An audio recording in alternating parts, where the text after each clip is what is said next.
निर्दलीय सांसद पप्पू यादव की घर की एक बार फिर से रेकी हुई है। पप्पू यादव के खुर्दा गांव के घर के बाहर 3 संदिग्ध लोगों को देखा गया। सभी लोग सीसीटीवी में घर की रेकी करते नजर आ रहे हैं। बता दें कि पप्पू यादव को जान से मारने की धमकी मिली थी।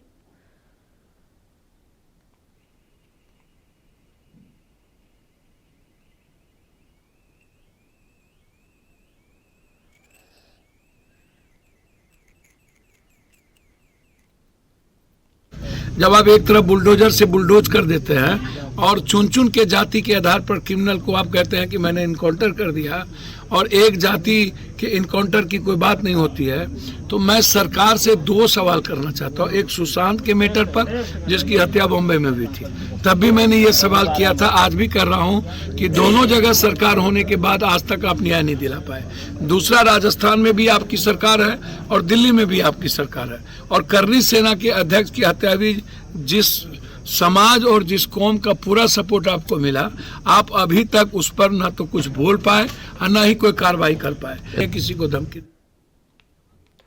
तो एक बार फिर से आपको बता दें कि पप्पू यादव को पहले जान से मारने की धमकी दे दी गई है, लेकिन एक बार फिर से एक मामला सामने आया है जिसमें निर्दलीय सांसद पप्पू यादव के घर के बाहर की रेकी की जा रही है। पप्पू यादव के खुर्दा गांव के घर के बाहर 3 संदिग्ध लोग सीसीटीवी कैमरे में कैद हुए हैं जो रेकी करते नजर आ रहे हैं। एक बार फिर से आपको बताएं कि पहले जान से मारने की धमकी दे दी गई थी और जिन्होंने फोन पर धमकी दी थी उसको गिरफ्तार भी कर लिया गया है। दिल्ली के नोएडा से उसे गिरफ्तार किया गया था। इसी पर अधिक जानकारी के लिए हमारे साथ हमारे सहयोगी मरगूब आलम जुड़े हुए हैं, उनसे बात करते हैं। मरगूब, एक बार फिर से यह बातें फैल रही है कि सांसद पप्पू यादव के घर की रेकी की जा रही है। पहले भी उन्हें जान से मारने की धमकी दे दी गई है, लेकिन जो पहले उन्हें धमकी दे रहे थे उसको गिरफ्तार कर लिया गया है। क्या है पूरी जानकारी?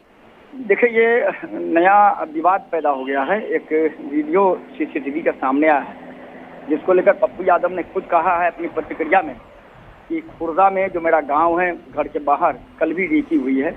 और ये वही वीडियो है जिस वीडियो में 3 लोग वहां घर के बाहर सन्नाटे में बिल्कुल दिखाई दे रहे हैं, रात के अंधेरे में। और पप्पू यादव ने कहा कि हमारे घर की रेकी हो रही है, मैं झारखंड में हूँ, मैं बिहार जाता हूँ, हमें पूर्णिया में मैसेज भेजा जा रहा है कि मार देंगे, हमें झारखंड में मैसेज भेजा रहा है मार देंगे, मैं तो जनता के बीच हूँ। और उन्होंने जम करके इस पूरे मामले में भड़ास निकाली है बीजेपी के सरकार पर, केंद्र सरकार पर कहिए, राजस्थान सरकार पर कहिए। उनका कहना है कि सरकार कर क्या रही है। कोई भी व्यक्ति सिस्टम हिला रहा है, कोई भी व्यक्ति मलेशिया से धमकी दे रहा है, पोस्ट कर रहा है छत्तीसगढ़ जेल से, और तब आपका पूरा सिस्टम कुछ नहीं कर पा रहा है। तो सीधे तौर पर एक नया विवाद आ गया है।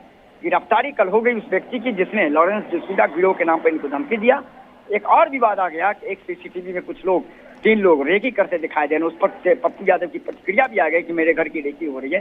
सवाल है कि आखिर क्या मामला है, हो क्या रहा है, क्या ये मामला सही में कुछ है या उस मामले के पीछे सब कुछ वही है जो पांडे गिरफ्तार हुए उसी तरह का है, ये तो जांच के बाद पता जाएगा। लेकिन पप्पू यादव के घर का ये वीडियो, पप्पू यादव के बयान एक बार फिर कहीं न कहीं प्रशासनिक तौर पर प्रशांति को सख्ती में पैदा कर रहा है।